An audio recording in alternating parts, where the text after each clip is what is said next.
प्रिय दोस्तों, मेरे हर वीडियो के बाद पब्लिश करने के बाद आप लोग कमेंट बॉक्स में जो कमेंट्स और प्रश्न पोस्ट करते हैं उनके लिए आभार। इनमें से हर प्रश्न का जवाब हम देने की कोशिश करेंगे और इसलिए आज के इस वीडियो के बाद भी आप अपने कमेंट्स और प्रश्न जो है कमेंट बॉक्स में जरूर दे दें। पिछले वीडियो में मैंने ये बात बताई थी कि मैं एक वैज्ञानिक बनना चाहता था और इस कारण बचपन से वैज्ञानिक पुस्तकें पढ़ा करता था और इन पुस्तकों में डार्विन का विकासवाद जो है उसका काफी प्रचार और प्रोपेगेंडा रहता था या डार्विन के विकासवाद के आधार पर ये किताबें लिखी जाती हैं। इसलिए 8वीं क्लास में आते आते मैं एक अज्ञेयवादी बन गया या जिसे हार्ड अज्ञेयवादी कहते हैं, जो कि ऑलमोस्ट नास्तिक के बराबर है।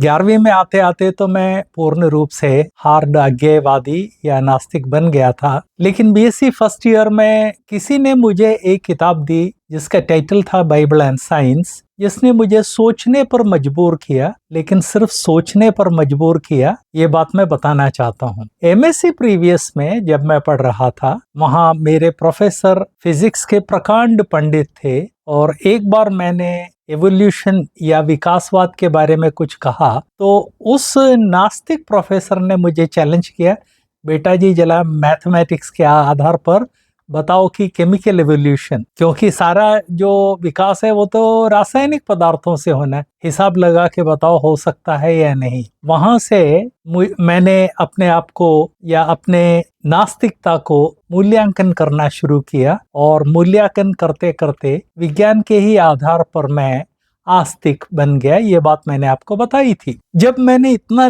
जो पिछले वीडियो में बताया तो कई लोगों ने प्रश्न पूछा कि सर लेकिन ऐसा कैसे हो सकता है, क्योंकि आप कहते हैं कि आप एक ईश्वर विश्वासी हैं, आप बाइबल पर विश्वास करते हैं, लेकिन बाइबल का तो विज्ञान ने पूरी तरह से खंडन कर दिया है। मैं ये प्रश्न पिछले 52 साल से सुनता आ रहा हूँ।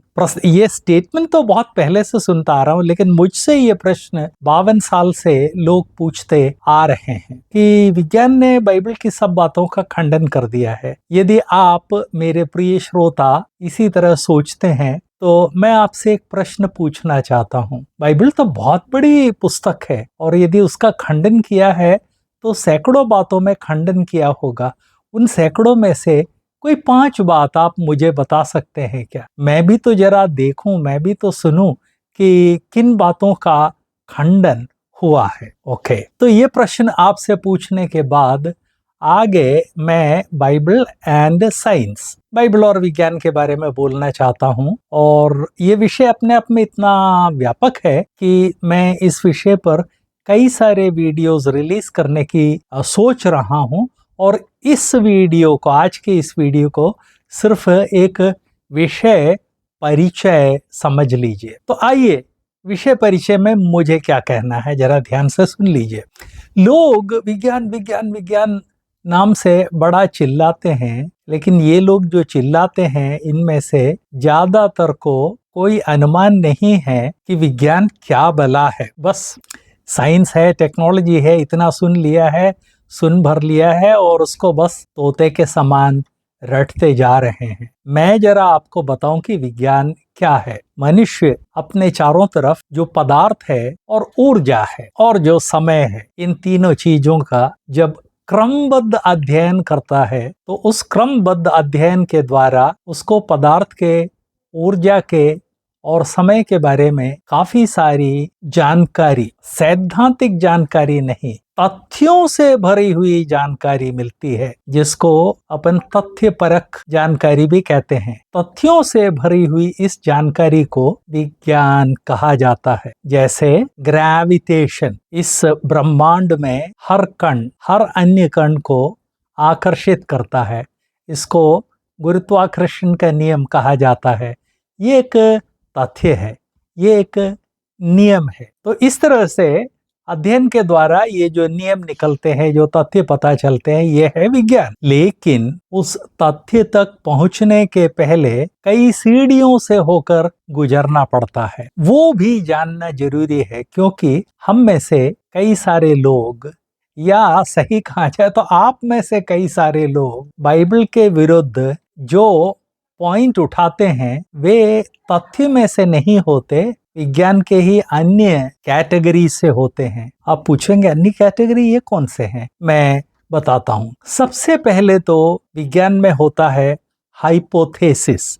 मैं हिंदी के इस वीडियो में अंग्रेजी भी इसलिए बोलता जा रहा हूँ क्योंकि साइंस की किताबों में कई बार ये जो अंग्रेजी शब्द प्रयुक्त किए जाते हैं ये लोगों को याद रहते हैं। तो विज्ञान में सबसे पहले तो होता हाइपोथेसिस, जिसका हिंदी है अनुमान, अवधारणा, अटकल। अटकल का मतलब है कि हम उसको पूर्ण रूप से जानते नहीं हैं, लेकिन बस अनुमान लगा रहे हैं। याद रखें, अनुमान जो है वो स्थापित तथ्य नहीं है, लेकिन वो विज्ञान के विकास का ही हिस्सा है। उसी तरह से विज्ञान में एक और चीज होता है थ्योरी। आपने बहुत सुना डार्विन की थ्योरी, और भी बहुत सारी थ्योरीज हैं, जैसे बिग बैंग थ्योरी। इसको हिंदी में सिद्धांत, कभी कभी परिकल्पना भी कह दिया जाता है, लेकिन सिद्धांत सबसे ज्यादा आम यूज होने वाला शब्द है। सिद्धांत होता है, तथ्य नहीं होता है। ये बात मैं आपको याद दिला दूं। तो ये जो अटकल है हाइपोथेसिस, सिद्धांत है थियरी, ये विज्ञान के विकास के लिए जरूरी है, लेकिन ये विज्ञान के तथ्यों को या स्थापित तथ्यों या स्थापित नियमों को प्रदर्शित नहीं करते हैं, बल्कि जो स्थापित नहीं है उन बातों को प्रदर्शित करते हैं। उसी तरह से विज्ञान में एक और चीज है इन्फेरेंस। ये आपने फिजिक्स और केमिस्ट्री के जो लैबोरेटरी एक्सपेरिमेंट है उसमें इस शब्द को अपने टेक्स्ट बुक में पढ़ा होगा। उसका हिंदी है अनुमान। जब आप लैबोरेटरी में एक टेस्ट ट्यूब में एक पाउडर लेके उस पे डाइल्यूट सल्फ्यूरिक एसिड डालते हैं, तो जो प्रक्रिया होती है उसके आधार पर आप इन्फेरेंस पर या अनुमान पर पहुंचते हैं, और उस अनुमान से आप आगे बढ़ते हैं।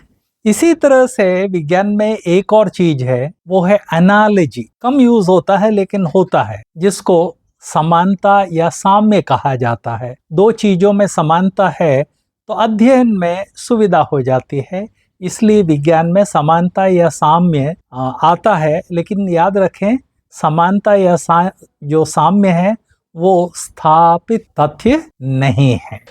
उसी तरह से आप में से कई लोगों ने ग्राफ बनाया होगा। जब ग्राफ बनाते हैं तो ग्राफ को थोड़ा सा आगे पीछे बढ़ाकर जो पॉइंट आपके नहीं मिले हैं, एक्स एक्सिस वाई एक्सिस के लिए जो पॉइंट नहीं मिले हैं, उनका अनुमान आप लगाते हैं। इसको बोलते हैं एक्सट्रापोलेशन, हिंदी में बाह्य विस्तार। बाह्य विस्तार कोई स्थापित तथ्य नहीं है, लेकिन कई बार अनुमान लगाने के लिए काफी अच्छा होता है। उसी तरह से विज्ञान में एक और कैटेगरी है डिडक्शन, जिसको अपन निगमन या निष्कर्ष बोलते हैं। कोई एक्सपेरिमेंट किया तो उसके बाद एक निष्कर्ष निकालते हैं, और फिर ये जांचते हैं कि ये निष्कर्ष सही है या गलत है। तो याद रखें, निष्कर्ष भी कोई स्थापित तथ्य नहीं है। तथ्य को जांचने के लिए जो काफी सारी सीढ़ियां या कड़ियां हैं, उसमें से एक कड़ी है।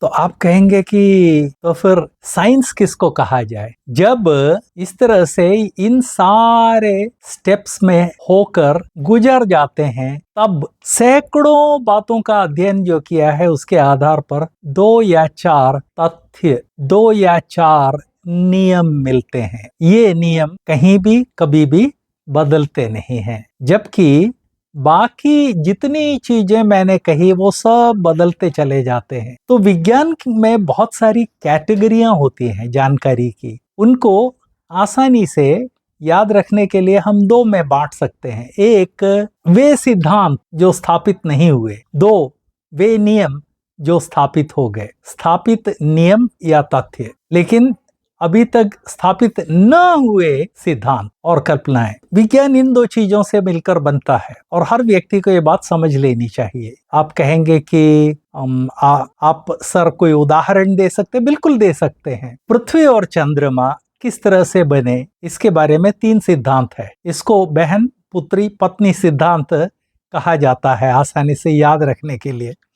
बहन सिद्धांत के अनुसार एक बहुत बड़े तारे से 2 पिंड टूटकर अलग हुए, जिसमें से एक पिंड पृथ्वी बन गई, एक चंद्रमा बन गया।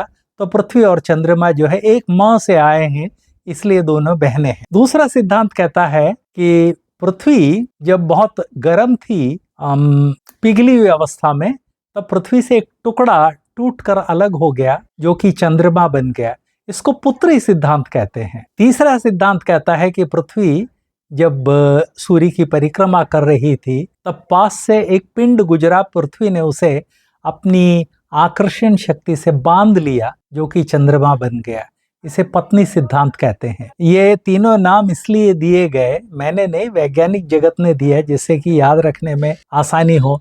किसी जमाने में बहन सिद्धांत बहुत पॉपुलर था, किसी जमाने में पुत्री सिद्धांत बहुत पॉपुलर था, किसी जमाने में पत्नी सिद्धांत बहुत पॉपुलर था। लेकिन गणित की गणना के द्वारा, भौतिक शास्त्र में गणना के द्वारा, और उसके अलावा अब चंद्रमा से जो पत्थर कंकड़ वगैरह लाए हैं, मिट्टी पत्थर कंकड़, उसके आधार पर ये बात स्पष्ट हो गई है कि ना तो बहन सिद्धांत सही है, ना पुत्री सिद्धांत सही है, ना पत्नी सिद्धांत सही है। तो याद रखें, सिद्धांत विज्ञान के विकास का एक महत्वपूर्ण हिस्सा है, लेकिन सिद्धांत स्थापित तथ्य नहीं है। सिद्धांत या थ्योरी स्थापित नियम नहीं है। आप कहेंगे कि तो फिर स्थापित नियम का कुछ उदाहरण दे सकते हैं कि? बिल्कुल दे सकते हैं। 2 स्थापित सिद्धांत जो हम सब जानते हैं, उसमें से एक है गुरुत्वाकर्षण का सिद्धांत।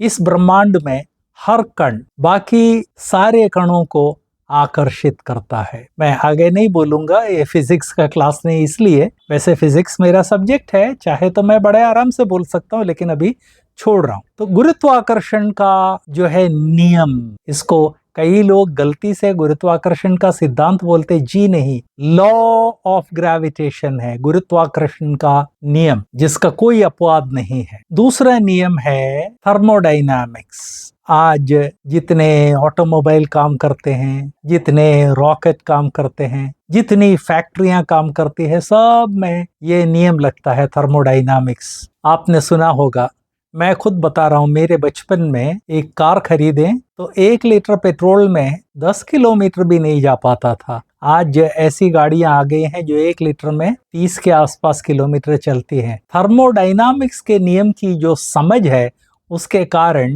ये बदलाव आ सका, ये बात मैं याद दिलाना चाहता हूँ। तो अब जरा पुनः अवलोकन करें। विज्ञान विज्ञान विज्ञान नाम से बहुत सारे लोग चिल्लाते हैं, खासकर नास्तिक लोग। उनसे मैंने डिटेल में कई बार प्रश्न किया है, तो ये बात स्पष्ट हुई है कि जो चिल्लाते हैं, उनमें से बहुत सारे लोगों को विज्ञान की ABCD का अनुमान नहीं है।